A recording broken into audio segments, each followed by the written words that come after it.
Good evening, everyone. Welcome to the 21st Annual Gus and Libby Solomon Memorial Lecture.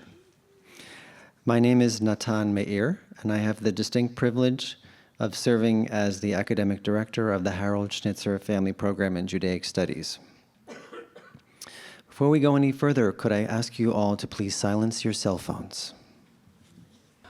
For over 2 decades, this series has invited us to explore the American Jewish experience through the lens of social justice, a cause that defined the lives of Gus and Libby Solomon. Gus was a titan of the Oregon judiciary, serving on the federal bench for 39 years, a record of service that shaped the legal landscape of our state. Libby was a fierce civil rights activist and a foundational force in creating our Judaic Studies program here at PSU. Together, they were tireless warriors against anti-Semitism and all forms of prejudice. It is hard to imagine a speaker more suited to honor that legacy than our guest tonight, Representative Jamie Raskin. This evening is made possible by the enduring vision of Dick Solomon and Elise Flitcraft. Dick, when you helped establish this series, well, you did establish the series only a few years into our program's existence, you signaled a profound confidence in our long-term mission. I hope that as we stand here 21 years later, we have fulfilled that trust. You have been, in every sense, an ideal collaborator and a true friend to our department. I also want to thank our vital co-sponsors, the Oregon Jewish Community Foundation, the Jewish Federation of Greater Portland, PSU's College of Liberal Arts and Sciences, the Department of History, the Department of Politics and Global Affairs, PDX Hillel, and the Jewish Student Union. And a heartfelt thank you to the team who makes organizing an event like this look easy. Suzanne Van Amberg, our Strategic Communications Coordinator, our student worker, Eden Reardon, our volunteer ushers, Vicki Mazzone and Paul Vanderwall, and the PSU Campus Public Safety Office led by Interim Chief Kevin Modica. As we prepare to hear from our speaker, I will now read a formal statement prepared by PSU's Protest and Expression team. This event was scheduled and organized by the Harold Schnitzer Family Program in Judaic Studies. We expect all attendees to conduct themselves in such a way that the program is not disrupted. A disruption is conduct that interferes with the speaker's ability to conduct a scheduled event, or interference that blocks the audience from seeing, hearing, or participating in the event. If an attendee behaves in such a way that prevents audience members from hearing, seeing, or participating in the scheduled event, they may be asked to stop or to leave the event. End of formal message. It is now my honor to invite PSU President Ann Cudd to the podium to offer some remarks.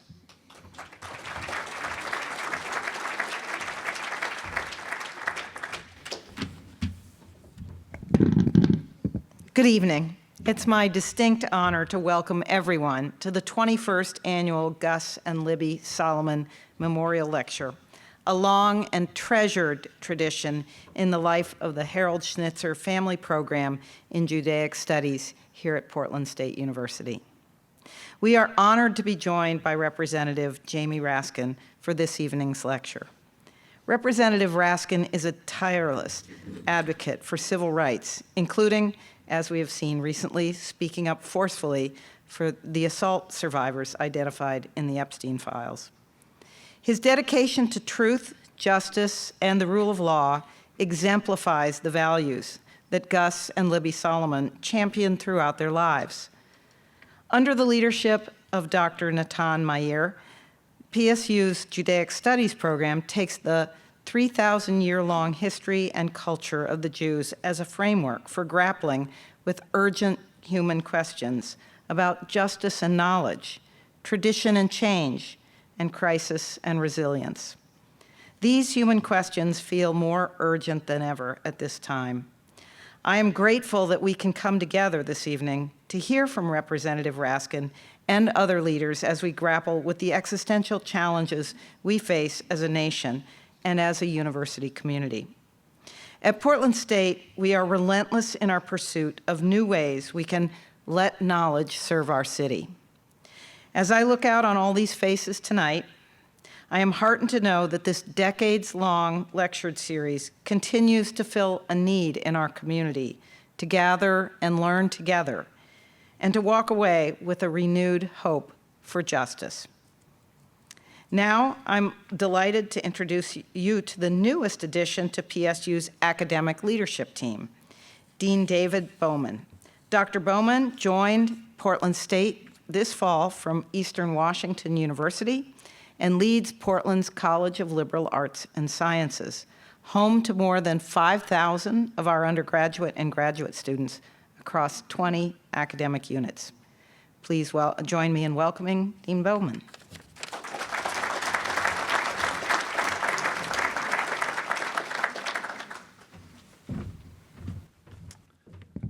Good evening, everyone. It is my really deep and profound honor to be here to welcome you all to Portland State University's 21st annual Gus and Libby Solomon Memorial Lecture. I will get better at saying the name and the 42nd time we do this. Yeah, thank you all for it's really my pleasure to be here to introduce you to the representative who's going to be speaking to us. It's a great honor. This is such an amazing event to have. And it's one of the reasons I came to PSU, is because of these sorts of opportunities. I know that Natan mentioned a little bit about the origin of the lecture series, but I want to emphasize a couple other things I think are important for tonight. The lecture series was established in 2005, as you heard, by PSU alumnus Dick Solomon, whose enduring commitment to this university reflects a deep belief in the importance of civic engagement and intellectual life. Dick created the lecture in memory of his parents, Gus and Libby Solomon, who were leading figures in both the Jewish community and the broader civic life of Portland. I think this is important to know that Judge Gus Solomon was the second longest serving federal judge in Oregon history, serving from 1950 to 1989. Throughout his decades on the bench, he was known for his steadfast defense of civil rights and civil liberties. Libby Solomon was equally formidable, a civil rights activist, organizer, arts advocate, and early champion of what would become Portland State's Judaic Studies program. Both Gus and Libby were unwavering in their opposition to racial and ethnic discrimination and anti-Semitism. The spirit of this lecture series, focused on the American Jewish experience and the pursuit of social justice, honors that legacy. Over the years, the Solomon Lecture has brought to campus distinguished scholars, public intellectuals, and national leaders who illuminate the intersection of Jewish thought, democratic values, and contemporary public life. It's fitting tonight, then, that we continue that tradition. And it's my great honor to introduce tonight's keynote speaker, Representative Jamie Raskin of Maryland. Now, Representative Raskin told me that all I have to say about him is that last summer, his book was banned in Texas, and he was banned from Russia.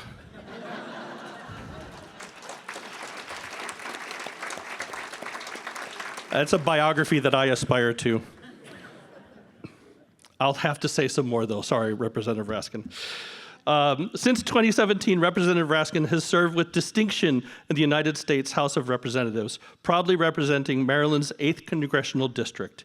A scholar practitioner of constitutional law, he currently serves as the ranking member of the House Judiciary Committee and previously was ranking member of the Oversight and Accountability Committee. His leadership on core constitutional issues has placed him at the center of some of the most consequential deliberations in our nation's recent history.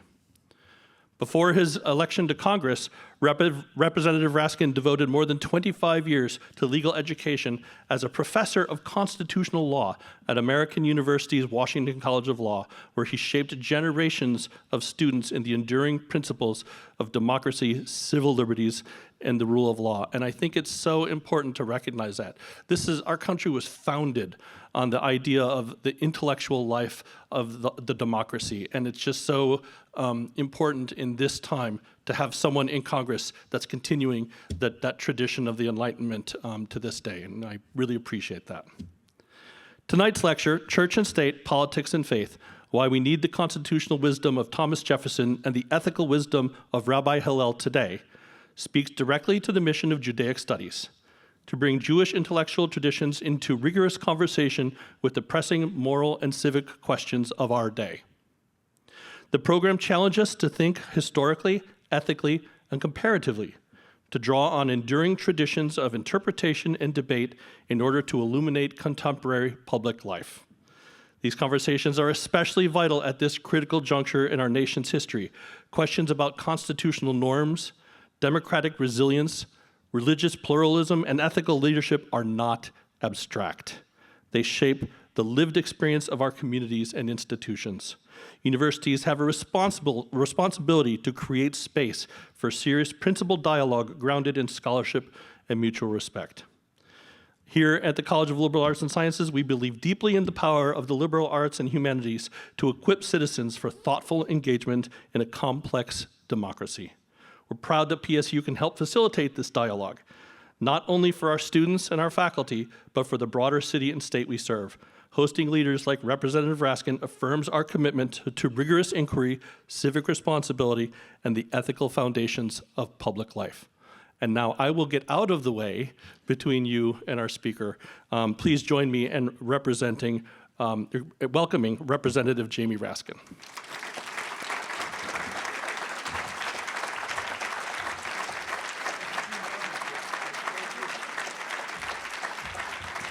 Hello, hey everybody.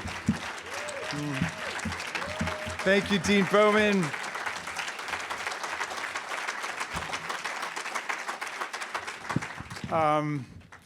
Well, it's a great honor. And let me begin by just addressing all of the academic and political dignitaries here, as well as Dick Solomon and Elise Flitcraft, President Cudd, Provost Shaban, Dean Bowman, Kimberly Coops, Professor Natan Meir. Thank you for your remarks, State Treasurer Elizabeth Steiner, Representative Libby, former Governor Ted Kulingoski, and my beloved friend, Representative Bonamici, your Congresswoman, and Judge Simon. Distinguished Oregonians and Portland people, it is a great honor to be invited to give the Gus and Libby Solomon Lecture today, and I want to thank Representative Bonamici for making the connection for me. It's an especially high and daunting honor because I've never been to Portland before. I've never been to Oregon before. I never met Judge Solomon, although I feel I know him from this wonderful biography written by Harry Stein. You know, there's a wonderful story I know about Justice Oliver Wendell Holmes, which kind of captures my feelings as I arrive in Oregon today. And Justice Holmes was on his way, the famously absent-minded justice was on his way from the Supreme Court to Union Station and Union Station North. Some of you may have taken that train before. And he got on the train, and then the train departed. The conductor's coming down the aisle and collecting tickets. Well, Justice Holmes couldn't find his ticket anywhere. He's checking his pockets, he's checking his wallet, he's checking his jacket. I can really relate to this story, and he couldn't find it anywhere. And then the conductor says, Justice Holmes, you know, we know you, we recognize you, it's no big deal. But he keeps looking, and he's, you know, taking his jacket off, and he's going through like the linings, he's getting under the seats, he's checking like everywhere. And the conductor comes up and says, Justice Holmes, really don't worry about it. We know that you've got a ticket and we're good for it. And Justice Holmes said to him, Well, forgive me, sir, but you seem to think the problem is, where's my ticket? The problem is, where are we going? So that is the problem that I'm putting on the table tonight. Okay, where are we going? I want to thank you for bringing me here just exactly 1 week after the appearance of Attorney General Pam Bondi before us in the House Judiciary Committee. I assume some of you have heard about this appearance or witnessed some of the clips, or maybe some of you even went through the full 5 hours, which is almost as long as my speech tonight. Some, actually, my kids have been sending me some of the memes out there. There's one where a husband says to his wife, well, honey, what's for dinner? And she says, well, you weren't asking that to Merrick Garland 5 years ago, were you? You're not even a real husband. But anyway, Justice Bondi said something at that event that I wanted to use as kind of the launching point for my Solomon lecture. So you're getting even a little bit more than you bargained for originally when you invited me to come. As you may have seen, the nation's highest law enforcement official refused to answer the questions of the members, spoke over us, filibustered, changed the subject, and even traded substantive answers for ad hominem attacks and insults on the members. And at one point, I tried to remind the Attorney General that she was not permitted to trespass on the questioning time of the members, something that certainly Judge Solomon never would have countenanced in his courtroom of non-responsive answers. And the Attorney General exploded at me, and she called me a washed-up loser lawyer. Which offended me because I'm a washed-up loser law professor, okay? I was a prosecutor for 3 years before I became a law professor, but that was my essential professional identity until I became a state senator, and then before I started going to Congress. But anyway, then after that, she uttered these epic words: "You're not even a lawyer," okay? Now, there are many potential answers to this odd criticism, which will end up leading me back to Gus Solomon and what I want to talk about tonight. But bear with me for a moment as I take you through my waves of thinking about this multifaceted insult about how I'm not even a lawyer. And my first response was very literal-minded and legalistic, and I thought to myself, I just paid my bar dues last week. It was like $180. And I spent like 2 hours doing all the paperwork. So yes, I am a lawyer. Then I thought, but fortunately I did not say, you must be referring to Chairman Jordan, not me, because he's the one who never took the bar, okay? But this rather uncharitable and defensive thought would have been unfair, and I'm glad I didn't say it at the time. Chairman Jordan was basically a bystander to that particular skirmish. He didn't deserve to be dragged into it, although in hindsight, I feel that as chairman of the committee and presider over the proceeding, he probably could have said something to the Attorney General to talk her down from her ceaseless barrage of personal insults and attacks on the Democratic members of the committee. I don't think he would have tolerated this kind of contempt and abuse coming from Attorney General Garland, if you can imagine him spewing forth in the same way at the Republican members of the committee. But in any event,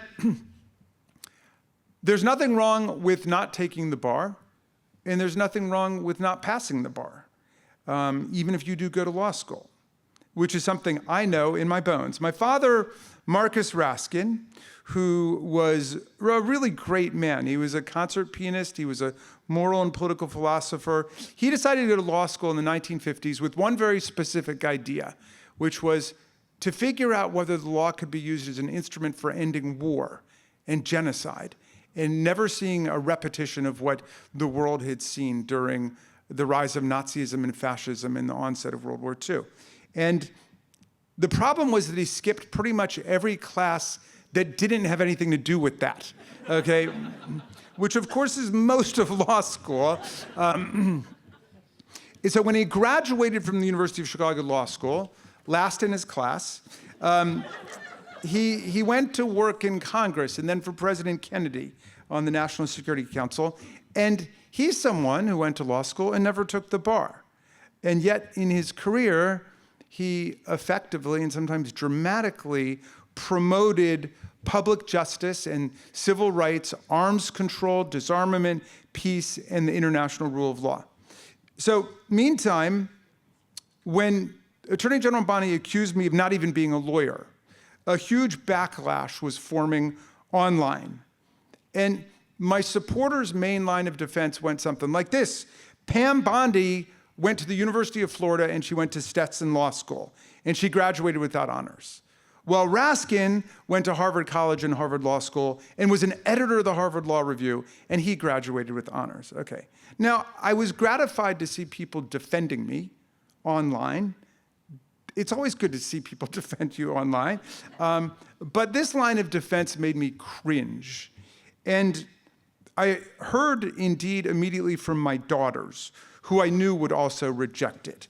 And they cited their brother, Tommy Raskin, who was a born moral philosopher from a very young age, and he was a great connoisseur of snobbery as a social force in our lives. And he wrote a paper once where he said that the proper response to a snob attack, like you're not even a lawyer, which is of course true of more than 99% of humanity, you're not even a lawyer, is not to counter it and substitute for it a system of reverse snobbery, like you only went to law school X and I went to law school Y, but rather to strongly assert anti-snobbery as the authentic principle of democracy. And what the world needs is not reverse snobbery, my snobbery is more snobbish or more intense than yours, but rather anti-snobbery. And being reminded of Tommy's beautiful words allowed me to articulate what I was feeling. The real issue is what Attorney General Bondi's brand of snobbery was concealing. And I'm not sure exactly what she meant, either by her first insult, you're a washed-up loser lawyer, or her more cogent closing, you're not even a lawyer.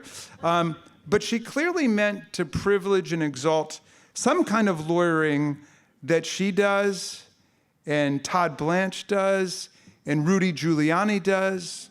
They are lawyers for the rich and powerful. And they get rich and powerful being the lawyers for the rich and powerful. And as I tried to argue at that hearing on Wednesday, they are fighting right now to protect the predators, the victimizers, the abusers, not the victims, not the survivors. So, as much as I appreciated that online gesture, invoking Harvard as my shield in this situation doesn't capture how I feel about it. Although I'm proud of the way that President Garber and Harvard University have stood up to the authoritarian bullying of the Trump administration over the last year. I was ashamed as a student of Harvard's refusal to divest hundreds of millions of dollars that they had invested in corporations operating in apartheid South Africa back in the 1980s. And I spent a lot of my time in college protesting what my university was doing and what they refused to do. Moreover, while some of the very best professors I ever had in my life were at Harvard, like Judith Shklar and Lawrence Tribe and Martha Minow, Randy Kennedy, and Duncan Kennedy, I also had my share of professors and administrators whose conduct and public engagements fill me with embarrassment to this day, including Alan Dershowitz and Larry Summers, to name just a few who've been in the news recently. So I think it's something that my grandmother used to say when they would say that one of the kids in our family was cute. She would say, "Cute is as cute does." And Harvard has got to be judged by its actions in the world, not by its reputation or its age or its wealth. Harvard is as Harvard does, just like Florida is as Florida does, and Stetson is as Stetson does. And this great university is as it does. And by the way, I've spoken several times at the University of Florida, and I participated in a really interesting law review symposium at Stetson Law School back in 2014, and came away very impressed by its faculty and also by its proximity to the beach. It was like 5 minutes away to the beach. The real anti-snob response to Bondi is to return to what a true lawyer is, what a true lawyer does. And that brings me to Gus J. Solomon. And it brings me to another person. And I'm careful because I know I'm in an academic setting, and I do arrive here. I can't deny it as a dyed-in-the-wool, unreconstructed, true blue Democrat. But I get to invoke here, I think, the greatest lawyer of our history, who also is our last great Republican president, Abraham Lincoln, who spoke of government of the people, by the people, and for the people. And we didn't begin as a society with Lincoln's soaring lawyer-like formulation. We began as a slave republic of white male property owners over the age of 21, but we also began with the articulation of some high principles and self-evident truths embodied in Jefferson's Declaration of Independence, like the unalienable rights of the people to life, liberty, and the pursuit of happiness, like the proposition that all of us are created equal, like the idea of the consent of the governed being the basis of government rather than a theocrat or an autocrat or a dictator telling us they're in charge because God told them they're in charge. So those ideals have been vindicated through successive popular movements for democracy and freedom and justice. And our greatest lawyers have been on the side of those movements, helping to translate and articulate the meanings and the values of the movements and also helping to embody them in the law. Here's Gus Solomon as he was setting out as a lawyer in 1951. I look upon the practice of law as an opportunity to participate in the great social movements of the time. During the Depression, he identified with the lawyers who were becoming activists for change. What he saw in them resonated with him. Quote, they wanted to use the law not only for the protection of property rights, but for the advancement of human rights. I became active as a young lawyer in the problems of the poor and the struggle for civil rights and civil liberties, not for the Jews alone, but for everyone. His public fervor struck me as similar to that of the great Charles Hamilton Houston, the dean of Howard Law School, and a key player in the NAACP's campaign to bring down the system of Jim Crow. Houston expressed similar sentiments when someone accused him of being a social engineer, and he said, a lawyer is either a social engineer or a parasite. So what is the right answer to Pam Bondi? Well, here's Harry Stein, the biographer of Judge Solomon, on what he was like as a young lawyer. An elevated sense of professional and community obligations regulated his personal ambition. Neither law nor politics, he believed, should be rooted in raw power and economic self-interest.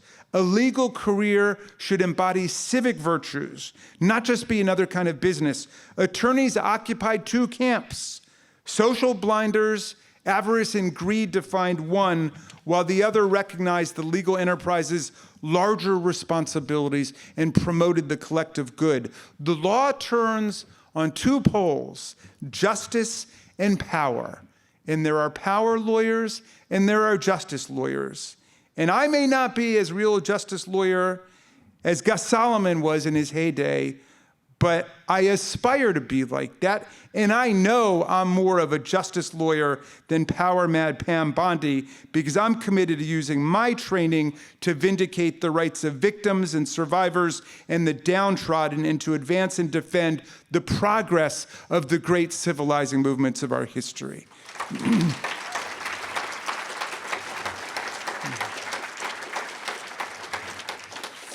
So, in this time of authoritarian lawlessness, the liberal spirit embodied by Gus Solomon compels us to return to founding principles Whatever their other many faults and blind spots, such as their fateful compromise with white supremacy and slavery, our founders were Enlightenment liberals who broke from centuries of monarchy and theocracy, established churches, religious warfare between the Catholics and the Protestants in Europe, every bit as vicious as the warfare between the Sunni and the Shia today. Holy crusades and inquisition, ideological coercion, and witchcraft trials.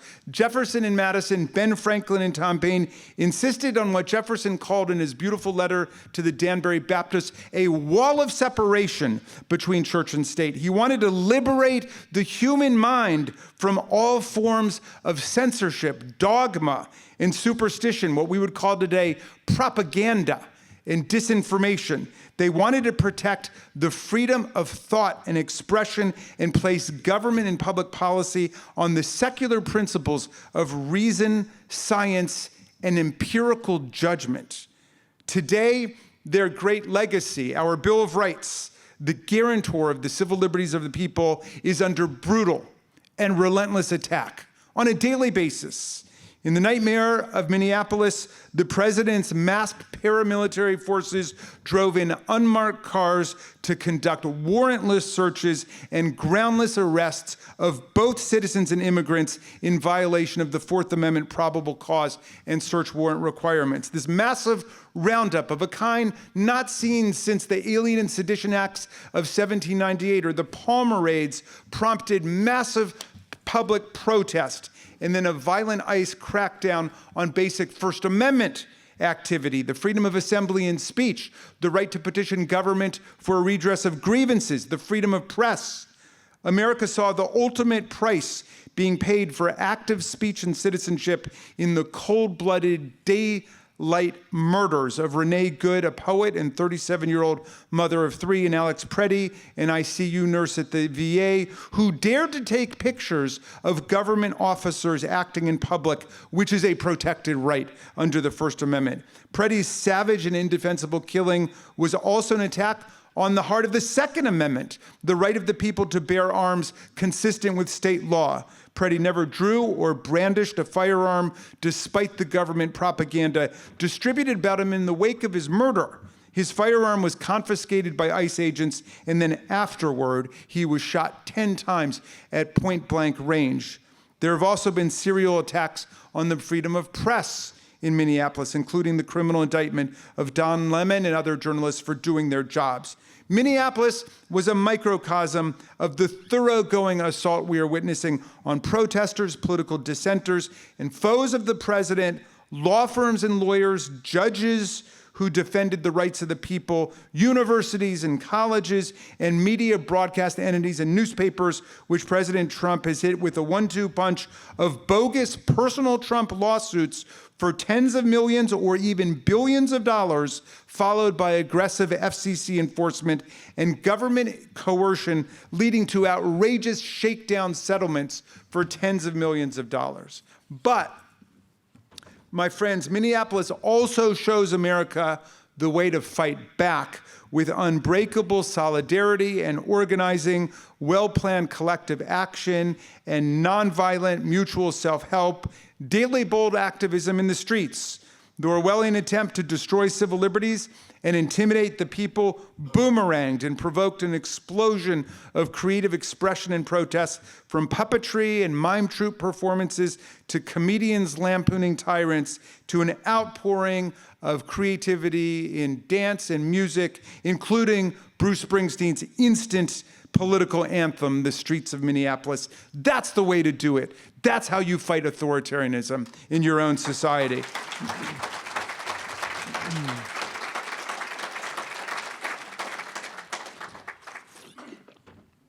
But the wrecking ball of these days is swinging not just at the freedom of expression and assembly, but at the wall of separation between church and state itself, as the MAGA forces try to turn Christian white nationalism not only into the fighting faith of January 6, 2021, but into an official state religion. Today's Washington Post brings us the news that the Secretary of War, Pete Hegseth, has repeatedly invited to come preach at the Pentagon Reverend Doug Wilson, a self-described paleo Confederate, who says he is to the right of Robert E. Lee and Jeb Stuart, and preaches that women should be denied the right to vote, and he might get his way with this SAVE Act, and must submit to their husbands, and that slave masters who fought the Civil War to protect slavery were, he said, on firm scriptural ground.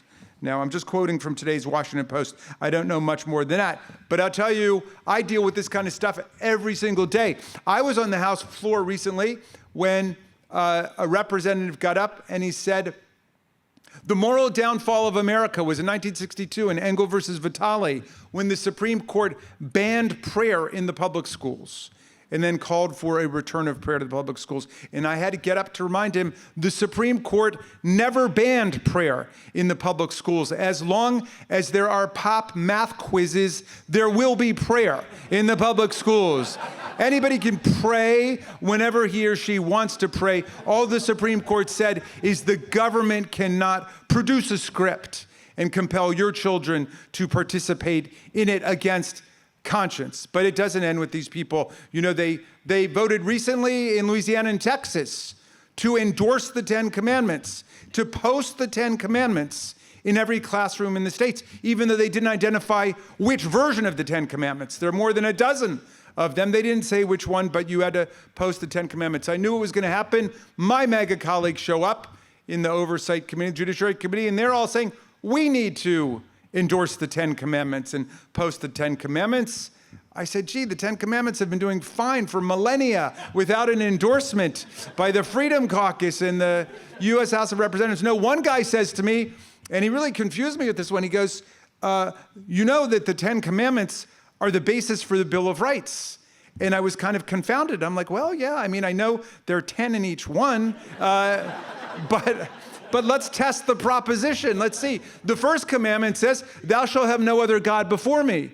The First Amendment says, Congress shall make no law respecting an establishment of religion, nor prohibiting the free exercise thereof. How does the First Commandment dictate the First Amendment? Well, so they were demanding an up or down vote on the 10 Commandments.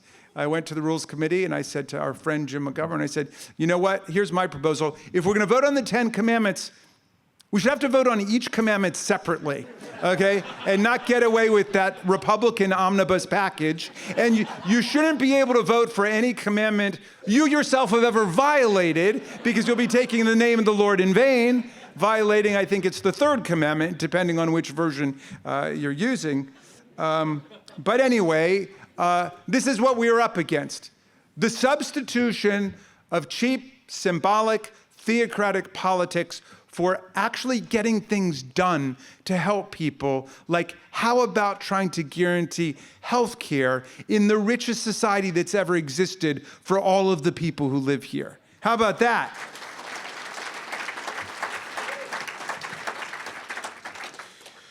So there's a fundamental confusion on the religion thing. And I encountered it actually even before I got into politics, but when I was thinking about doing it in Maryland as a law professor, I went to testify because there was a proposed state constitutional amendment to ban same-sex marriage.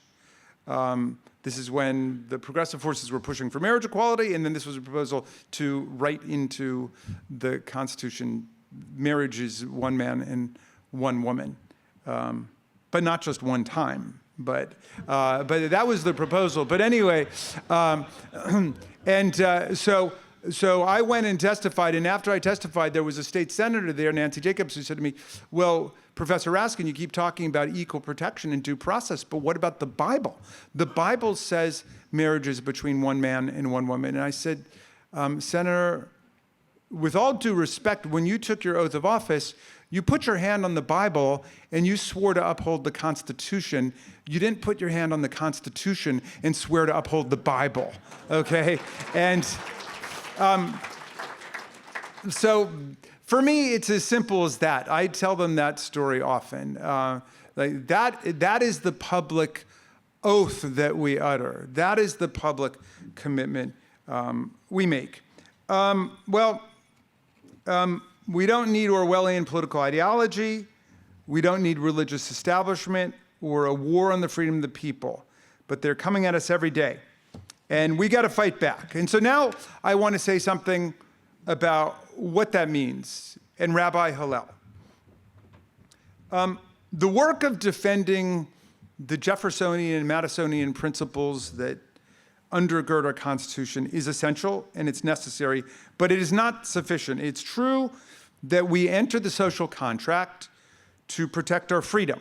And then we create a Constitution and a rule of law to establish a democratic government that will keep our freedom from being devoured by would-be autocrats and monarchs and dictators. As Lincoln put it, in a beautiful image, the Constitution is like the beautiful silver platter upon which the golden apple of freedom rests. So we need the Constitution to protect our freedom. And together we have to work to defend our democracy and freedom with everything we've got. But the mere defense of democracy and constitutional rights and liberties can seem sterile and abstract to a lot of people.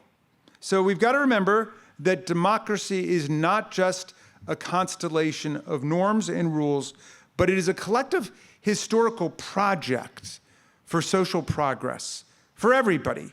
It is always an unfinished draft of what a more perfect union can hold for us.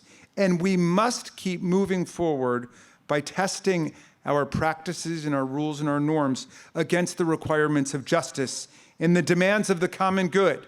There are people who want to drag us backwards.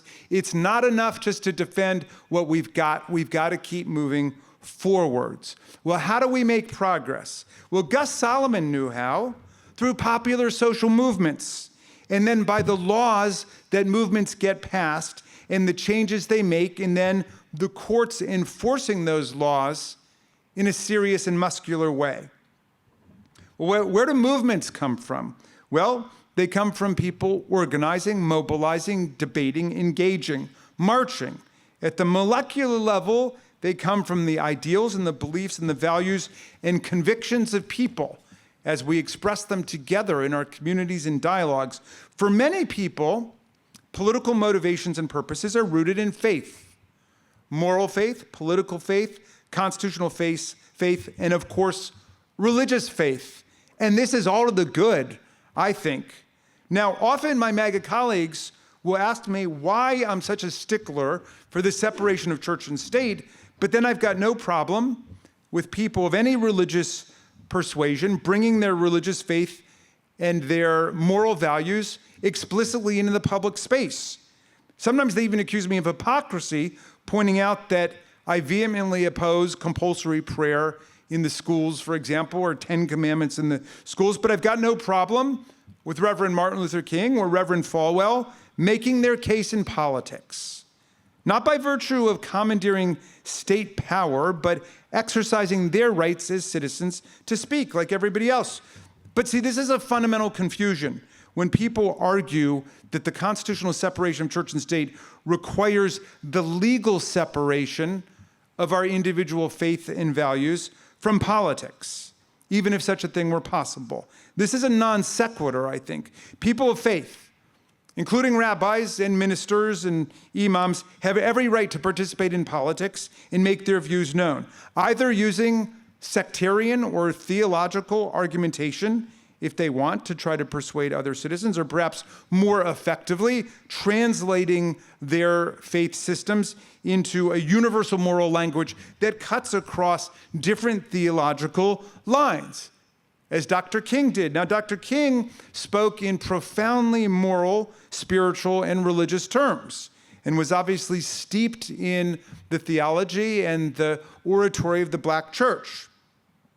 But he did not engage in public political action for the purpose of imposing a governmental program on society to violate the separation of church and state. He wasn't out there arguing to post 10 commandments in the classrooms. He wasn't arguing to impose religious prayer in public schools and never argued that. He was not arguing for government funding of private religious schools. His rhetoric advanced secular goals like passage of civil rights protections in public accommodations and housing in the Civil Rights Act of 1964 for everyone, or getting rid of poll taxes, literacy tests, and grandfather clauses in elections to guarantee everybody's right to vote in the Voting Rights Act of 1965. Americans of faith have every right, indeed every duty, to go out and fight for the political reforms and programs that they believe in, as long as those programs don't violate the constitutional prohibition against the separation of church and state. Similarly, secular Americans, like religious Americans, have no right to fight for laws that impose a religious establishment. That might seem kind of counterintuitive that you could think of that, but I think you could think about people at the very highest levels of government today who are essentially irreligious, profane, and non-devout, who would gladly impose sectarian religious orthodoxy and dogma on society for completely political reasons. So it's not so much what your personal motivations are that determines constitutionality. It's objectively the meaning of those laws and programs, but people can arrive in the public square with whatever motivations or intellectual faiths they might bring with them, and then subject it to political dialogue and ultimately legal test. Now, according to Harry Stein, Gus Solomon was Jewish, he said, the way Charles de Gaulle was French, by birth, by instinct, by tradition, and by resolve. Anti-Semitism wounded him deeply. His childhood experiences taught him, quote, that I was different, that I was a Christ killer, according to tough kids roaming the street. When he went to Columbia Law School, there was a Jewish quota. And at Columbia, he said, you really knew you were a Jew.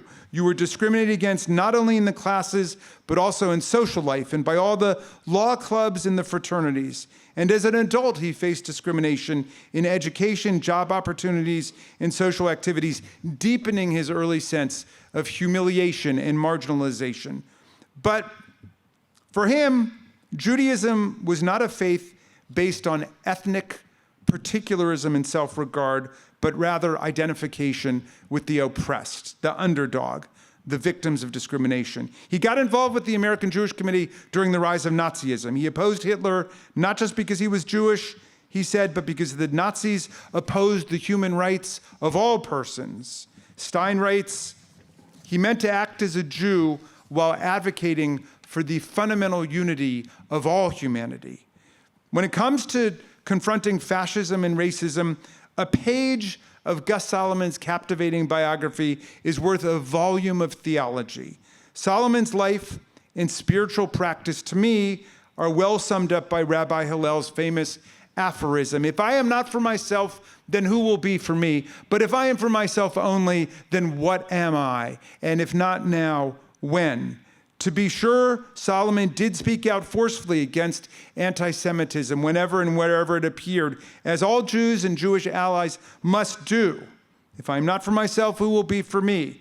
Anti-Semites attacked Gus and his friends and family as Jews, and so they responded as Jews with as much defiance and strength as they had. Gus was scandalized about law firms here in Portland and on the West Coast that would not hire Jews, and as a federal judge, he made special efforts to get in touch with those law firms, to encourage them to open up their practices to include young Jewish lawyers. Solomon knew that if Jews would not stand up for Jews, then it would be unlikely that anybody else would. But from a young age, he understood the limits of only looking out for oneself or one's group, which is neither a fully formed ethical philosophy nor an effective tactic even for survival. He resolved, he said, never to live in a mental ghetto, which he said is the path to ghettoizing Jews and members of any minority group. He used the experience of being typecast and stigmatized as a way to feel the pain and indignation of other people from other communities and his motivation for activism on behalf of anybody being persecuted and railroaded. As a law student, Solomon was very moved by what he saw as the frame-up and unjust execution of the Italian-American immigrants Sacco and Vanzetti. And he got involved in their case and in defending people against government persecution during that time. During World War II, Solomon stood strong against the internment of Japanese Americans as savagely unjust and unconstitutional. This put him at odds with mainstream Jewish groups nationally, which remained strategically silent about the removal and internment of tens of thousands of Japanese American citizens. They thought it would be better for Jews not to rock the boat in the middle of the war against Hitler, not to take on the government, but Solomon argued that it was necessary to do so. Putting somebody in a concentration camp because of his color or his place of origin means you can do it because of his religion too. It was categorically unacceptable to depart from the principles of due process and equal protection. So Gus was not one to put his moral and political convictions on hold. He felt that third Hillel dictum, if not now, when, deep in his bones. He felt what Dr. King would call in his letter from the Birmingham jail, the fierce urgency of now, something that President Obama used to invoke. The time to act is always before things start to get even worse than they are. And that sense of moral and political urgency never really seemed to diminish for Judge Solomon, although it may have changed a bit when he went on the federal bench. Judging is, by definition, a more conservative endeavor than legal and political activism because the judge is governed by statute, by precedent, by rules of court, not to mention appellate courts and different kinds of institutional pressures. And I wonder, having read this book, and I've got to ask Dick about this and the rest of the family, but I wonder if sometimes Judge Solomon, Chief Judge Solomon, sometimes felt constrained even by his role on the bench.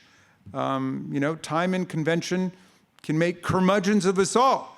The only negative thing that I picked up about Judge Solomon in this detailed biography was that he could sometimes lose his temper on the bench and show impatience or brusqueness with parties.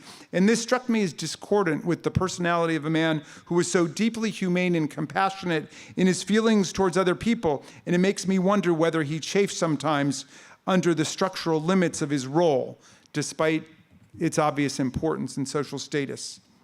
In any event, many of the great battles that Judge Solomon and lawyer Solomon and citizen Solomon fought as an idealistic young person, and to a somewhat lesser extent as a judge, are back again today. As a lawyer, he was involved in a great free speech victory in the Supreme Court case called DeJong versus Oregon, which struck down the criminal conviction of someone simply for speaking at a Communist Party meeting despite never engaging in any violence or inciting any imminent lawless action. The court incorporated the First Amendment freedom of assembly provision against state prosecutions through the 14th Amendment Due Process Clause and established that people have a right to assemble and associate in groups without being jailed because of guilt by association or collective guilt, concepts completely foreign to our First Amendment and yet totally alive again today. That principle is being tested by this administration, which wants to ban lawyers from security clearance, from federal employment, even from federal buildings, including federal courthouses, simply because they belong not to the Communist Party, but to certain law firms that the president disfavors.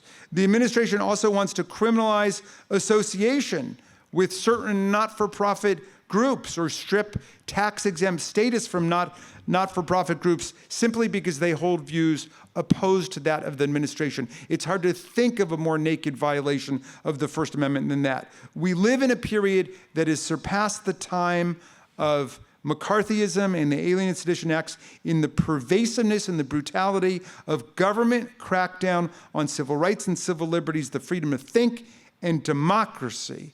And we have got to follow the courage and the mental toughness of Gus Solomon and stand up for ourselves and for each other right now. I imagine Judge Solomon would be proud of the political changes that have come to his beloved city and state with leaders like Suzanne Bonamici and Maxine Dexter and Janelle Byram. Portland has been a hub of sustained progressive resistance against authoritarianism and bully tactics during this period. Far from being the bastion of anti-Semitism and racism and reaction that he sometimes encountered and challenged as a young man, Portland is now a city leading in inclusive, strong democracy and progressive innovation for the common good of all. And I would dare say that Judge Solomon played a real role in helping to envision and bring this city about. He would regret, perhaps, some of the ideological excesses that have taken place, but he would love the essential liberalism of Portland. As for the rest of us, we are cursed or we are blessed to live in interesting and hard times. Nothing that we once took for granted, the rules-based international order, the peaceful transfer of power, political fidelity of the parties to the Constitution and Bill of Rights, nothing can be taken for granted anymore. And yet all of us can wake up every single day and go out and fight for everything that we believe in. From the civil liberties and civil rights that civilizing movements have struggled for through our history, that were first expressed in the idealistic language of Jefferson in the Declaration of Independence, to the moral precepts of both self-help and communal solidarity that define the best of both Judaism and all of the great religions and moral systems of the world. In this process, we are fortunate to have been preceded by a lot of great freedom fighters and visionaries, including the late Judge Solomon, whose name adorns, well, I think it's the former federal judicial building, which I don't know. I got to go and look and check that out tomorrow because I'm very eager to see it. I don't think it's been riddled with graffiti. I don't think they've written the Trump Solomon building on it yet. But anyway, at this point, it is up to the rest of us. The future is untold. The history of our times has not yet been written, and we remain in the fight of our lives. I'll leave you with the words of two of the great freedom-fighting democracy heroes I've kept close in my heart through this period. One, the great Marylander Frederick Douglass, who was born just 30 minutes away from my house at the Wye River Plantation into slavery. He escaped from slavery to become our great freedom fighter through the Civil War and through Reconstruction. And Douglass said, if there's no struggle, there's no progress. And the struggle may be moral, it may be physical, it may be moral and physical, but there must be struggle. Power concedes nothing without a demand. It never has, and it never will. There's a message to you from the people of the Free State in the great Frederick Douglass. And I'll leave you finally with the words of the great Tom Paine, who our son Tommy was named after. And Tom Paine got here in 1774, 2 years before the American Revolution. He fell in love with the promise of America. He said, if this nation lives up to its values and ideals, it will become, he said, an asylum to humanity. Not an insane asylum, mind you, but a place of refuge for people seeking freedom from religious and intellectual and political persecution all over the world. And he wrote the great pamphlet of our history, Common Sense, by which he meant the sense we have in common when we're willing to reason and speak together without all the dogma and superstition and the propaganda and the disinformation. That pamphlet ignited the American Revolution. George Washington had the troops at Valley Forge reading by campfire light Common Sense. It was so stirring and moving to the people. But 1776, that was a tough year.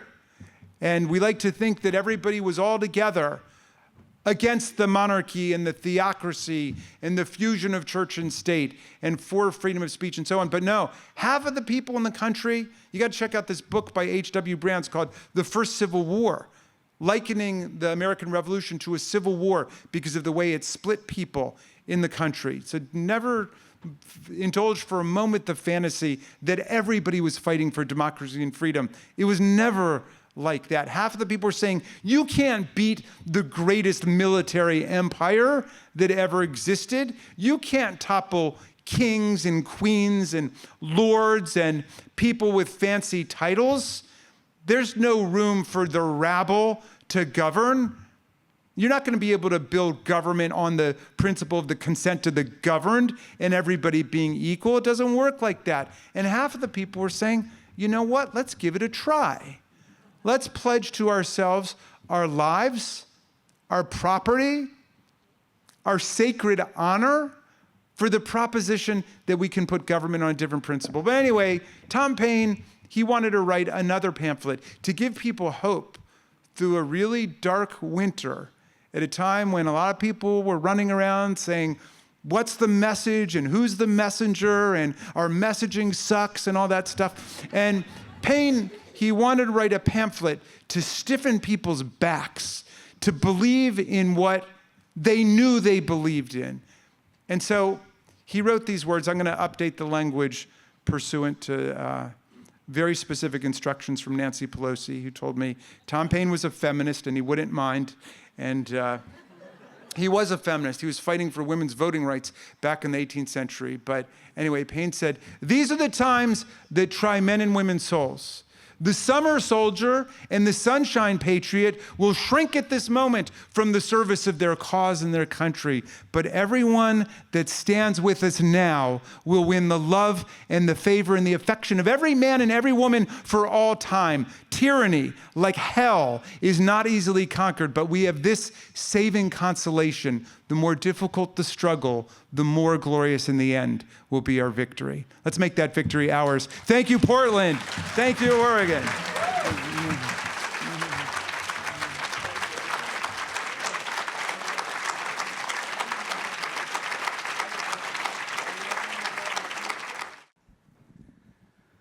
Representative Raskin, do you think that the decision of the Supreme Court that a human being begins when the egg gets fertilized, could that be opposed as establishment of religion? Okay, well, the Supreme Court, of course, didn't decide precisely that. I mean, in reversing Roe versus Wade, the Supreme Court just determined that it would be up to the states or the federal government to legislate. They were just saying there's no fundamental constitutional right. Roe versus Wade said that a woman had a right to choose to have an abortion in consultation with her physician within the first trimester, subject to some regulation in the second, and then in the third it could be banned. And then in Casey, that was revised to say, well, up until the point of viability, the woman had the right to make a decision without an undue burden. The court scrapped all of that and said it's not a question of constitutional rights, which is why it has been banned and criminalized in, around half of the states, and I think around half of the women live in those places. So it was not exactly that holding, although that is the kind of the proposed constitutional amendment they would like to see, and Speaker Johnson definitely supports that variety of establishing that life begins at conception. The state laws be opposed on the grounds of freedom of religion? Yeah, so, but I don't think so. And this kind of goes back to the point that I was making before, which is that, first of all, there are a lot of people who would support a categorical ban on abortion who are not supporting it for a religious reason. And there are certainly secular reasons that could be stated. I mean, the people who believe that say, well, it's just murder, and murder's against the law. And so regardless of my religious views, that's the position I'm taking. Now, I know there are a lot of, liberal congregations, Protestant, Jewish, Catholic, Muslim, that have taken the position it's a violation of free exercise, what's taking place in those states. The court has rejected that proposition. I think that we have to defend this as part of women's health care and people's right over their own bodies. And there can be different religious views of that, but I think in a constitutional sense, everybody does have a due process right over their own bodies, and I hope we're going to be able to reverse all of the wreckage and damage that's been caused by the Roberts Court. Yeah.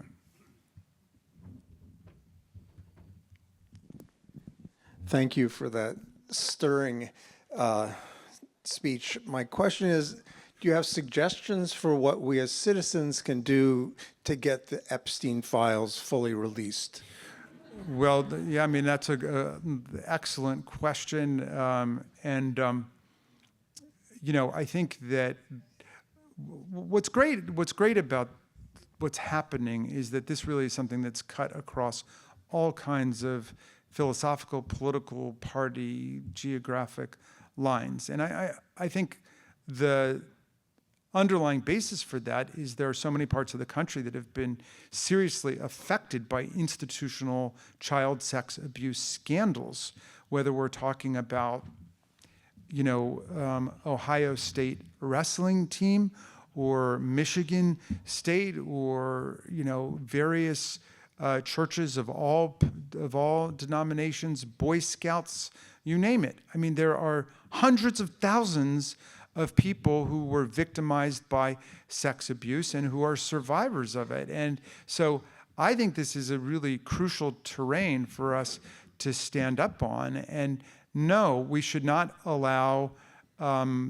the predators to get away with it, even if they are members of the royal family or CEOs of large corporations or elected officials of whatever political party. No, like that's a crime, and that should be an absolute taboo in a free society. Adults cannot exploit and take advantage of children in that way. So I think all of us have got to keep the heat on. Let your representatives and your senators know that you consider this a really serious issue. There were a lot of people who were trying to dismiss it as some kind of peripheral thing, and it's not.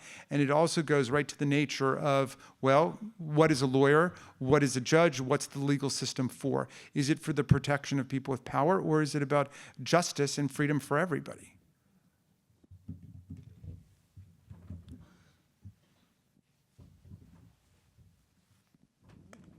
Thank you again for coming to Portland. You bet.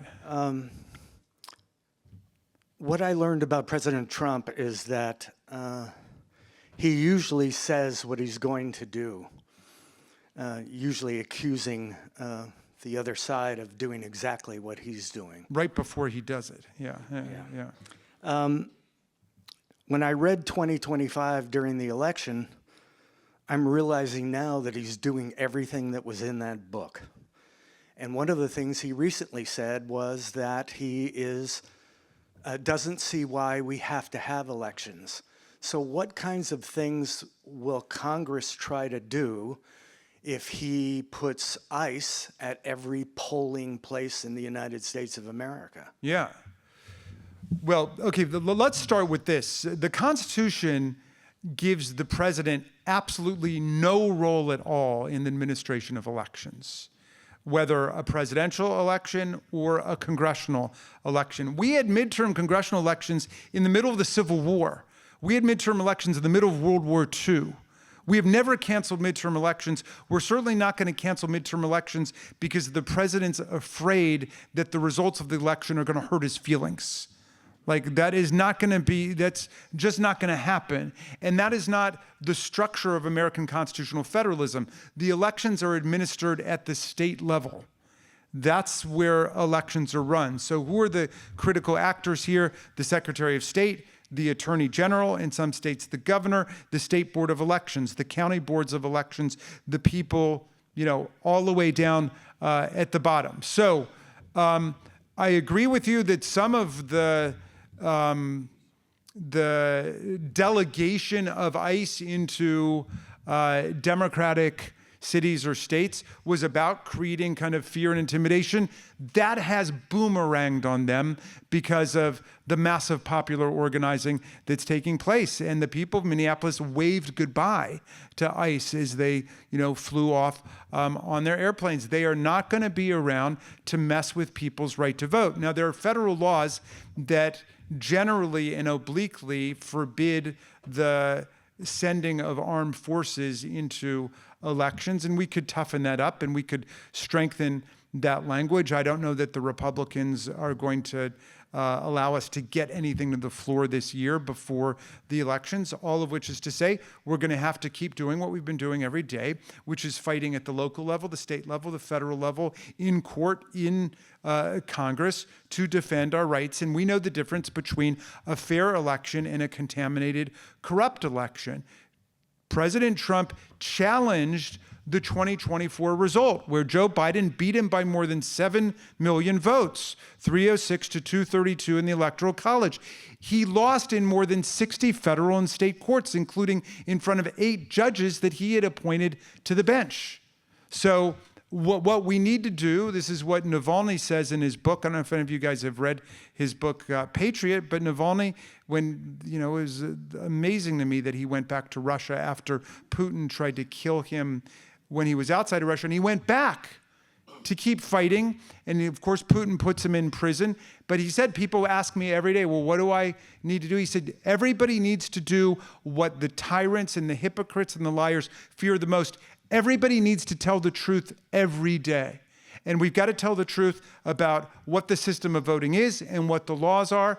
And when he starts making up lies about electoral corruption, we've got to expose it and debunk it. And I don't want to compromise anybody's 501c3 status or anything, but I would just say that the larger the electoral mandate in landslide, the less likely it is that they're going to try to steal the people's will in an election. And we've seen that throughout history.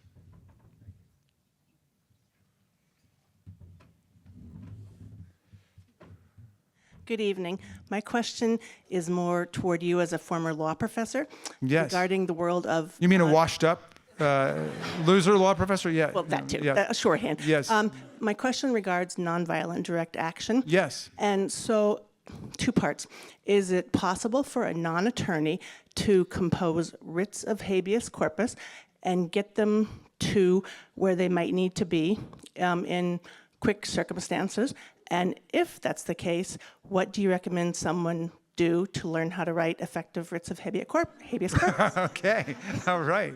Well, I mean, I don't know. Do we have people from the law school here? Because I don't want to deter people from going to law school. But I would say, I mean, I don't believe that there are any, I mean, you'd have to go state by state. And I certainly don't think at the federal level there's any ban on pro se practice representing yourself extending to habeas corpus. In fact, I think there's a pretty much of a flourishing trade in that in prison, where you have jailhouse lawyers who have learned how to write and compose habeas corpus petitions, and then they're able to do it for other inmates. So I don't think you need to be a lawyer to do it. And how to find out how to do it, it's how you find out how to do anything else. Just go to AI or, and ask them how to do it, and they'll teach you how to do it. So, yeah. Don't ask Pam Bondi, though.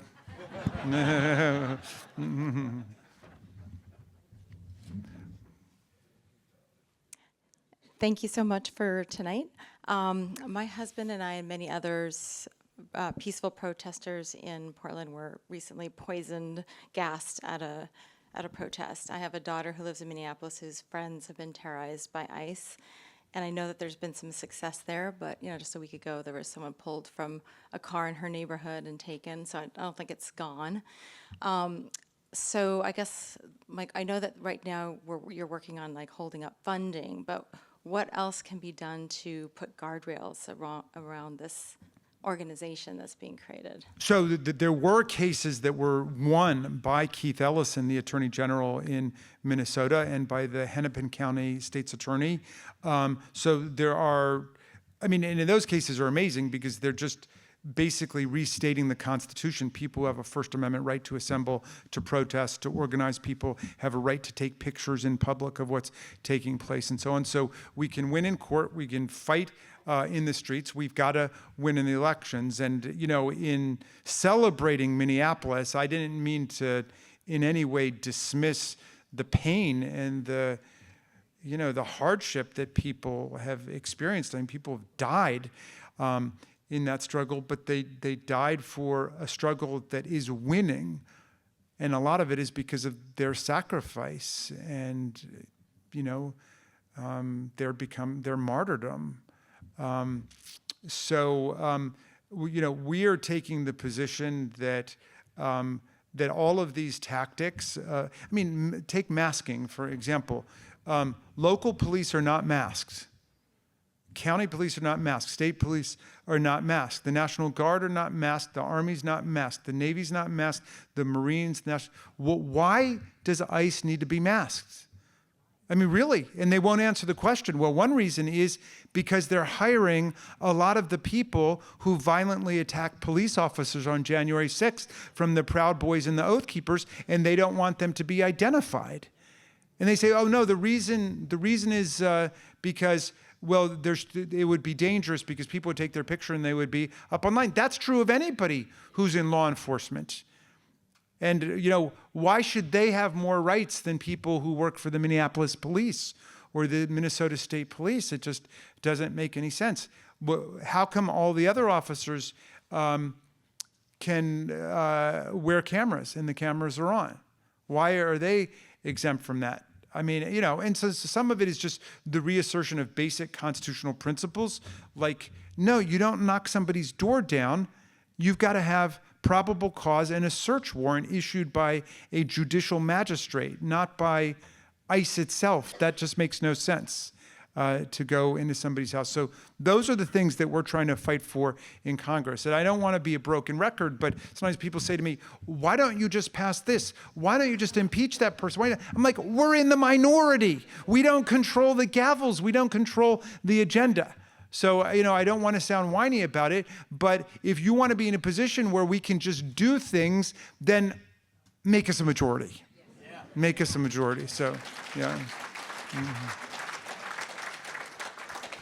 Thank you so much. You are such an inspiration. I first wanted to say, for a couple of years recently, I was your constituent in North Bethesda. Oh, wow. It's never too late to move back to Maryland's beautiful. Well, a little over a year ago, I was doged. I lost my job when my USAID-funded project was defunded. The silver lining was I got to move back to the wonderful state of Oregon. Welcome for your first time.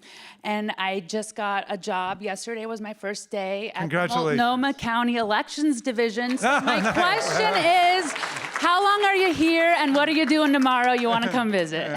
Thank you so much. All right, well, I'll talk to Representative Bonamici. Maybe we'll be able to stop by and see you guys. Thank you for what you're doing. And that is a success story. You warm my heart with that. And we'll miss you in the 8th District, but it's hard to imagine a more beautiful place to come with better people than this. And thank you for what you're doing there. And yeah, I went over, I think that was the very first protest that I went to when Elon Musk came to town and the whole Doge nightmare started, was over at USAID. And I said, my mantra is going to be a rally a day keeps the fascist away. And I've been doing about that many, so yeah. Thank you, Congressman. My question was, do you think Judge Solomon's wisdom can apply to how the U.S. conducts foreign policy, especially with what the current administration's been doing, you know, like severing alliances, possibly illegal actions?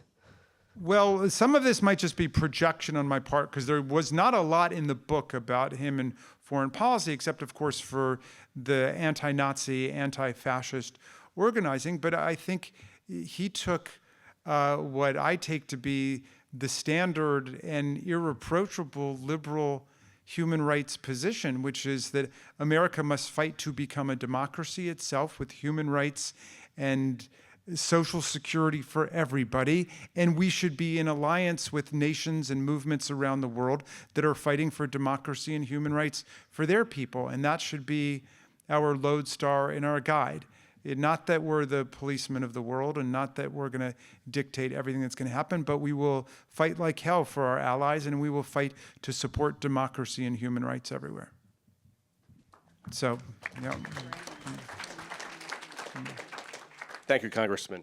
We occasionally hear from people like Chris Christie that behind the scenes, the Republicans are often fairly aghast at Trump and what he's doing, and that they feel the same way in many circumstances, the same as most of us feel. So if we could actually hear what they were saying behind the scenes, would we maybe breathe a little easier?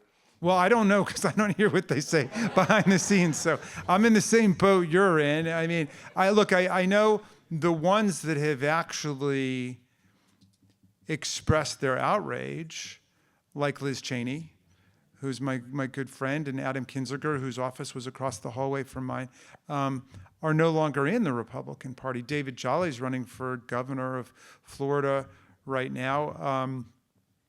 So a lot of them have been expelled. And, the way that a political party operates, the Democratic Party is a great example, is there's a lot of contest and conflict and debate going on. Sometimes people say, what was the great, is that the Mark Twain line? Like, I don't belong to an organized political party. I'm a Democrat, like we're attacked for that. Yeah, we're people who believe in freedom of speech. We're people who believe in freedom of thought, and we debate stuff and so on. But that's not how Trump's party operates now. And that's not even much of a partisan slur. I mean, after all, Donald Trump was a Democrat for longer than he was a Republican. He was even going to run for president as a Reform Party. He's just using them, which I tell them all the time. I mean, he has turned them into a cult and flipped so many of their principles on their head and then back again. But they just have to follow him no matter what he says. That's the rule. If Donald Trump says, I won the 2020 election, then he won the election. Forget what 60 courts have to say. Forget what Congress said. And if he says that, like his employee Ed Martin, January 6, 2021 was a day of celebration and love and hugs, and it was like Mardi Gras. Well, then, by the way, happy Mardi Gras, everybody. Yesterday, okay. Or maybe, yesterday. Well, anyway, then you got to believe it. And I've said to my Republican colleagues, when we get through this nightmare, and we will, and we restore America, and we will, you will be fit only for selling flowers and incense at Dulles Airport because you're acting like members of a religious cult who sleep on the basement floor and listen to tapes all night. So, and the thing I often hear people say, well, behind closed doors, they must, maybe some of them do. Maybe some of the senators do because they wait 6 years before they run. And, but I'm getting much more of the sense those are the true believers who are in there now.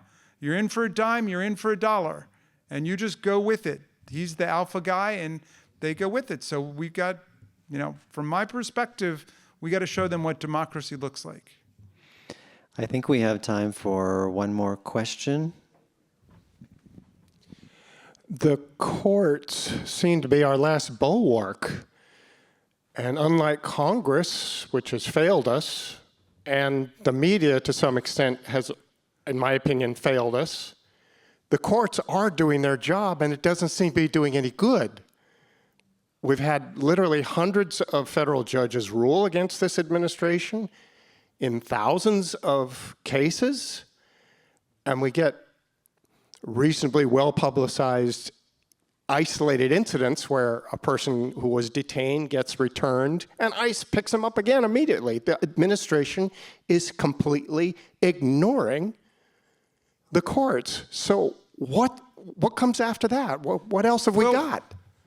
So, no, I mean, I appreciate what you're saying, but for me, that's far too dark and totalistic a view of what's happening. I'll give you an example.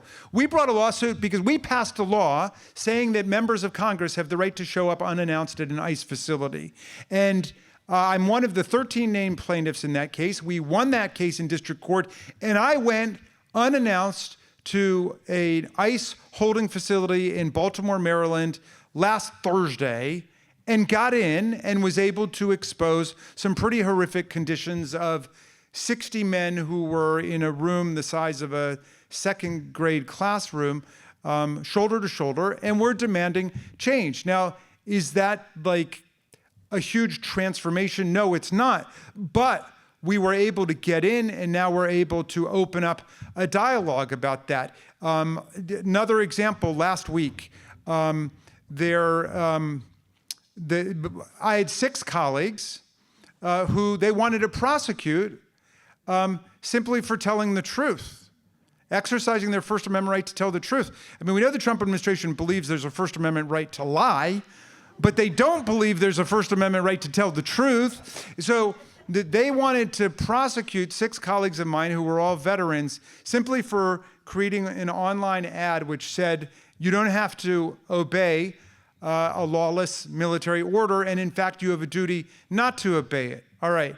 Well, they started coming after Mark Kelly and all the other ones. He went to court and he won a judgment, a district court judgment, proclaiming that that was protected by the First Amendment, and that the idea that it's not protected is Orwellian and reflects an authoritarian ideology. Well, that didn't stop, and then you could say, well, that didn't stop the administration from trying to prosecute them. No, it did not. But they went to a grand jury in Virginia to try to get an indictment. And guess what? The grand jury unanimously voted not to render an indictment against our colleagues, okay? And the grand jury is an institution that the framers put in there to be a barrier between the lawless power of the state and the rights of the people. And then I opened by talking about that to Attorney General Bondi and said that Congress is going to stand with these grand juries, and don't make the mistake you did in the Letitia James case, where you went to another grand jury and you got humiliated a second time because they refused to render your indictment. So in any event, look, I'm out there fighting every day, and perhaps I'm grasping at straws, but I see things going our way. I really do. We just won the governorship in Virginia. We won the governorship in New Jersey. Prop 50 passed with more than 60% of the vote in California. The people are standing up all over America. I don't think you're going to steal democracy from the people of America. I just don't. And the courts, you're absolutely correct, have been standing up at the district level and the appeals court level. We have a little bit of a twilight zone problem when we get into the shadow docket of the Roberts Court. So yes, that's indeed a problem. But the answer is, where do we go? We go everywhere. We go to every state legislature, every county council, every city council. We go to the House. We go to the Senate. We argue in the administrative agencies. We argue in court. We don't let up for 1 minute. And one day we're going to wake up, and it might not be that long away, and we're going to have our country back. Thank you very much.